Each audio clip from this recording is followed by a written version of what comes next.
साहब सबसे पहले आपसे आगाज़ करूंगा। नेचुरल बात है, ये ज़रा ये बड़ा हसास मामला है, लेकिन आपकी नज़र से भी गुजरा होगा जितनी कंट्रोवर्सी इसके अंदर जनरेट हो गई है। अब इसको मतलब ये स्टेज आ जानी कि जी 3 मोअज़्ज़ज़ जज साहिबान जो सुप्रीम कोर्ट में हैं और चीफ जुडिशल कमीशन का हिस्सा है, वो ख़त लिख रहे हैं चीफ जस्टिस साहब को। 2 का मतन जो है वो एक उस कमीशन की उस दिन की कार्रवाई के हवाले से है, एक दूसरे जज साहब जो हैं उन्होंने एक और नुक्ता आज उठाया है। इसकी वजह क्या है? क्या प्रोसेस के अंदर कोई खामियां हैं जो दुरुस्त होनी है, या ये इस दफ़ा के जुडिशल कमीशन का मसला है और इससे ज़्यादा कुछ नहीं?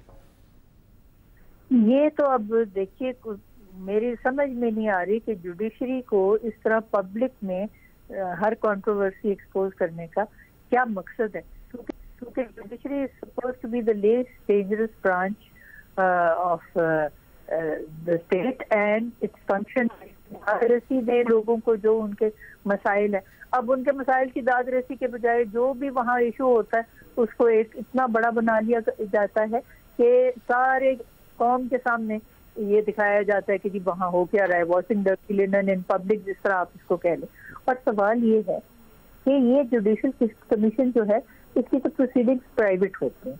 अगर इनकी प्रोसीडिंग्स प्राइवेट थी, अगर 3 जजेस को इस पे एतराज कोई था कि जी ऐसे वक्त पे इसको इनकाद किया गया है जब वहाँ पे एक जज साहब थे नहीं और दूसरे जज साहब उसकी प्रोसीडिंग से नहीं एग्री कर रहे थे, तीसरे थे कि एलिवेशन जो है उसमें उन जजेस का व्यू लेना चाहिए जो सुप्रीम कोर्ट में शामिल है। ये सारी चीजें वो प्राइवेटली भी चीफ जस्टिस को भेज सकते थे खतूत। अब इनको पब्लिक में मीडिया पे एक्सपोज करने का मुझे तो मकसद नजर ही कोई नहीं आ रहा। बस उन्होंने सोचा मुकन्ना नाम में जो झगड़े होते हैं वो सारा वक्त टीवी पे आते हैं, इंतजामिया के मसाइल भी सारे आते हैं, तो हम क्यों जुडिशरी को मुस्तस्ना रखें और उनके मसले भी सामने ला जाएं। हालांकि ये बिल्कुल मुनासिब बात है ही नहीं, और अगर ये सब कुछ ना था तो ये प्राइवेटली कर। अच्छा, वैसे जैसे आपका नुक्ता नजर इस हवाले से, क्योंकि माशाल्लाह आप खुद भी जज रही और सुप्रीम कोर्ट बार के अंदर भी आप रही, आपके नजदीक क्या प्रिंसिपल होना चाहिए जिसको फिर शायद इसके ऊपर डिबेट खत्म हो जानी चाहिए, सीनियरिटी या कॉम्पिटेंस? क्योंकि ये बहस बड़े अरसे से जारी है। देखिए, सीनियरिटी का तो सवाल ही नहीं करता। कॉन्स्टिट्यूशन इस पे बिल्कुल वाज़ेह है कि ये फ्रेश अपॉइंटमेंट है और ये कोई जो वकील है जिसकी 15 साल की स्टैंडिंग है और उसकी रेपुटेशन है कि वो बहुत अच्छा वकील है तो भी अपॉइंट किया जा सकता है। So the question of elevation is doesn't arise. ये बात तो जो है ना ये फिक्स हो गया। इसलिए जूनियर भी हो सकता है, जैसे अभी आयशा मलिक बनी है उनको बनाया है।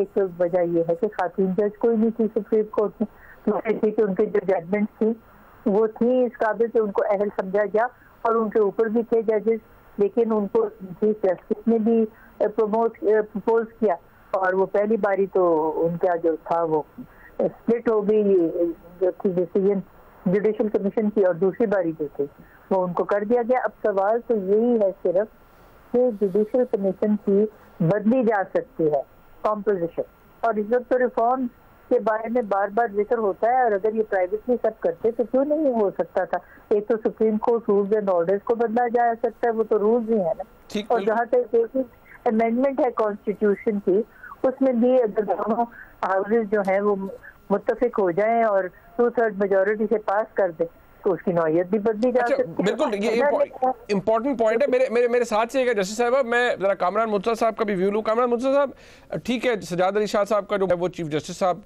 के हवाले से उन्होंने बात नहीं की। उन्होंने और ये ज़रूर कहा कि जो सिंध हाई कोर्ट के जजेस जिनका नाम है उनकी अगर क्रेडिबिलिटी या साख के हवाले से सवाल है तो उन जजेस से किया जाए जो कि वहाँ मौजूद हैं ऑलरेडी, और वो बेहतर कमेंट कर सकते हैं। बट सवाल ये है कि 2 मोअज़्ज़ज़ जज साहिबान ने चीफ जस्टिस साहब को ख़त लिखा है। जस्टिस साहिबा की ये बात दुरुस्त है, नासिर जावेद इकबाल साहिबा की, कि ये ओपन, ये आप बातें मीडिया पर नहीं आनी चाहिए, ये these things are suppose to be private. ये एक बड़ी इसकी चीज़ की बड़ी अहमियत है, इसकी बड़ी सैक्रोसेंस है। लेकिन मैं आपसे भी यही पूछूंगा कि क्या मसला क्या है? ये जुडिशल कमीशन तो कोई अब का नहीं है, इजलास पहले भी होते हैं, जुडिशल अपॉइंटमेंट्स पहले भी होती हैं, एलिवेशन हाई कोर्ट से सुप्रीम कोर्ट में भी होती हैं। अब आजकल क्या मसला है? What's the problem? देखिए, मसला आज का नहीं है, इससे पहले से चलता है, और ये मसला जो है वो बार इसको मुसलसल एजिटेट करती रही है। ये अब जो अदालतों में जजेस हैं ये क्लब बन चुका है। मखसूस माइंडसेट के लोग आते हैं और फिर मखसूस जो है वो उस माइंड में सिर्फ जजेस का मसला नहीं है, बल्कि और अदारों में भी कोशिश की जाती है कि वहाँ भी मखसूस माइंडसेट के लोग आएँ। तो बहरहाल इस वक्त चूँकि ये अदालत के हवाले से बात है, तो इसमें फिर वो बाईपास करते हैं सीनियर जजेस को और उसके बाद जूनियर जजेस ले आते हैं। हालांकि ये खुद एक असूल तय कर चुके हैं कि किस तरह से जजेस लेने और किस तरतीब से चलना है, मगर अपने तय करदा असूल के ऊपर भी ये नहीं चल पाते, तो फिर ज़ाहिर है उंगलियाँ उठेंगी। बाकी जिस तरह से पूरी कौम तकसीम है, जिस तरह से बाकी अदारे तकसीम है, उस तरह से आपको सामने नज़र आ रहा है कि ये अदारा भी तकसीम है। यानी इस वक्त 14 अगर जजेस हैं तो वो 14 जजेस भी मिल के वो उनकी एक सोच नहीं है, वो इकट्ठे नहीं चल पा रहे। तो ये सब के लिए लम्हा फिक्रिया है और इसको अगर ठीक न किया गया इस इतनी आला सतह पे या इतने अहले दानिश जो है इतने पढ़े लिखे लोगों की सतह पे, तो यकीनन जो है ये मुल्क के लिए एक और तबाहकुन बात होगी। इनको एक चीज़ कर लेनी चाहिए, ये जो अपने ऑफिसेज या अपने जो है ना वो एक चेन बना हुआ है या एक क्लब बना हुआ है, उस तरह से उससे निकल के इनको जो है मामलात को सीधे उस तरह से लेना चाहिए और बजाय ये कि डायरेक्टली इनडायरेक्टली ऐसे लोग आएँ जिनके ऊपर बाद में उंगलियां भी उठती हैं। आप अपना तय करदा असूल जो है उसको अपना लें और एक आदमी अगर किसी दूसरी यानी हाई कोर्ट कभी सबऑर्डिनेट नहीं होती, तो अगर हाई कोर्ट में अगर कोई चीफ जस्टिस के तौर पे ठीक है, एक दस्तूरी कोर्ट के चीफ जस्टिस के तौर पे ठीक है, तो वो फिर क्यों ठीक नहीं है एक जूनियर जज के तौर पे एक दूसरे दस्तूरी कोर्ट में? और अगर वो वहाँ ठीक नहीं है तो उसके खिलाफ अब तक कोई कार्रवाई क्यों नहीं हुई? तो इसका मतलब ये है कि कहीं ना कहीं पे कोई गड़बड़ है, कोई ऐसी चीज़ है जिसको जो है ना वो लोगों को बताया नहीं जा रहा। अच्छा सर, ये जो कामरान मुर्तज़ा साहब आपने कहा तकसीम है, क्योंकि सुप्रीम कोर्ट का मामला है, मौजूद जज साहबान बाय एंड लार्ज तादाद तो वही रहती है जजेस की जो पहले होती है, लेकिन ये तकसीम या पॉइंट ऑफ व्यू का फ़र्क होना ये इतना ज़्यादा हाईलाइट शायद हुआ होगा पहले, लेकिन अब शायद बहुत ज़्यादा हाईलाइट हो रहा है। इसकी क्या वजह वो नहीं है जो जस्टिस साहिबा ने फरमाई है कि जब आप पब्लिक के अंदर ये तमाम इख्तलाफात ले आएंगे खतूत की सूरत में, तो इदारे की जो सैंक्टिटी है उसको बड़ा नुकसान पहुँचेगा? नुकसान पहुंचेगा नहीं, नुकसान पहुंच चुका। अब इस वक्त आप ये देखिए कि हर बेंच की तश्कील पे बात होती है, हर फैसले के हवाले से बात होती है, जो कि बहुत तकलीफदेह बात है। ये तकसीम जजेस एक पहले जो किया करते थे, मुमकिन है कि पहले भी इख्तलाफ हो, इख्तलाफ तो वैसे घर के अंदर भी हो जाते हैं, मगर उसका मतलब ये नहीं है कि हम इतनी ज़ोर से बात करना शुरू करें कि घर की बातें जो ना मोहल्ले वाले सुनना शुरू कर दें।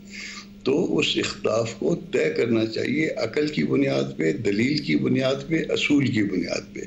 तो इस वक्त अकल, दलील और असूल की बुनियाद पे शायद ये मामला तय नहीं हो पा रहा है, इसलिए बाहर मोहल्ले वाले ये बात सुन रहे हैं। हल क्या है आपके नज़दीक कामरान मुर्तज़ा साहब, आपके नज़दीक हल क्या है? हल इसमें चीफ साहब को जो है पहल करनी होगी। यकीनन जो है वो कुछ चीज़ें जो ना ऐसी होंगी जो उनको पसंद नहीं होंगी, उनके हवाले से भी कुछ चीज़ें ऐसी होंगी जो दूसरों को पसंद नहीं होंगी, मगर जो लीड कर रहा होता है उसको जो है वो मामलात को साथ लेके चलना। ठीक है, ठीक है। नासिर जावेद इकबाल साहब, आपके नज़दीक जो बार काउंसिल हैं या सुप्रीम कोर्ट बार है, इस मामले में क्या कर सकती है? क्योंकि ये जो मुझे लफ्ज़ इस्तेमाल करते भी तकलीफ हो रही है कि ये जो डिवीज़न का एक कॉन्सेप्ट सामने आ गया है कि जज साहिबान में तफरीक है, वकला इवन सुप्रीम कोर्ट बार के अहदेदारान ये कहते हैं कि मखसूस बेंच बना दिए जाते हैं, मखसूस जहन के मोअज़्ज़ज़ जज साहिबान हैं जो केस सुनते हैं। जब ये तासुर आने लग पड़े तो इसको ख़त्म कैसे किया जा सकता है, या इसमें कोई बेहतरी कैसी लाई जा सकती है? सबसे पहली बात तो ये है ना कि ये सवाबदीदी इख्तियारात चीफ जस्टिस के पास है कि वो बेंच जो है उसकी तश्कील कैसे करते हैं।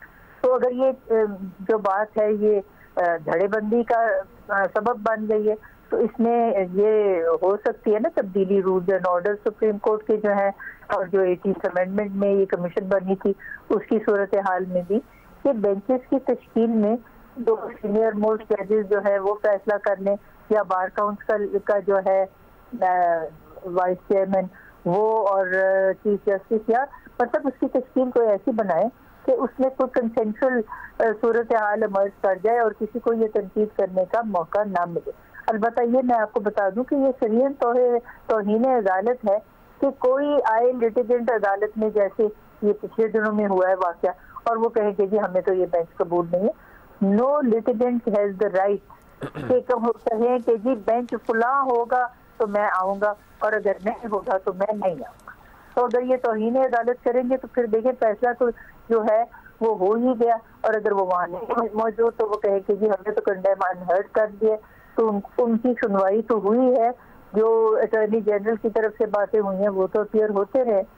तो ये सारी अगर चीजें जो है ये तवज्जो तलब है तो इसमें यकीनन तब्दीली लाना जो है, अब देखे ना कितने साल हो गए हैं, और ये जो है इनकी सवाबदीदी इख्तियारात जो है चीफ जस्टिस के वो भी बिल्कुल हैं खास, और उनके ऊपर कोई तब्दीली नहीं आई। तो तब्दीली लाने में, लेकिन वक्त के साथ हर चीज में तब्दीली आती, तो तब्दीली लाने में कोई न समझो ऐसा नहीं है हरज के लाई जा सके।